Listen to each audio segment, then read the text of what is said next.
Good day guys, ito po si Yan Yan, ang tech support po ninyo sa Realme C21Y RMX 3263 po. Hindi po pwede gamitan lang po ng volume down out at power button po para makapag hard reset. So talagang gagamitin po siya ng user data po.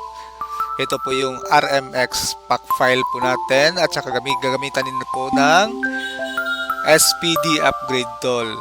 Yun po yung spread through upgrade tool.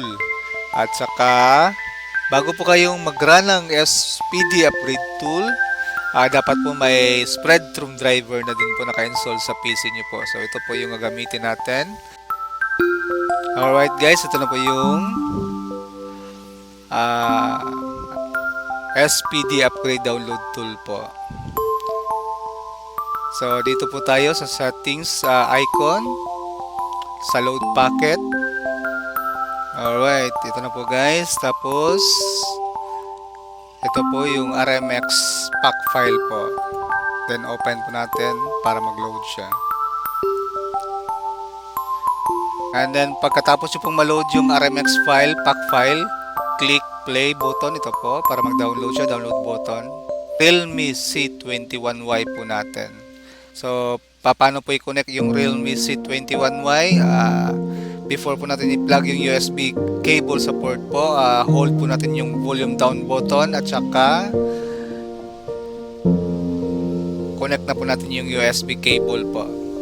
Then automatically mag-play po yan, mag-download po siya ng file. Alright, ito na guys.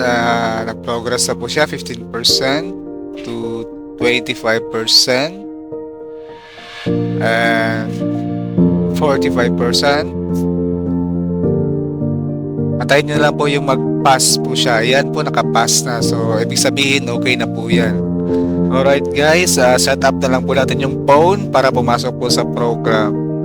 So, step by step na lang po yan. Ayan na po. So, ito na po yung program. Alright guys, thank you so much po. Sana po nakatulong po sa inyo yung video na po na ito. Bye-bye!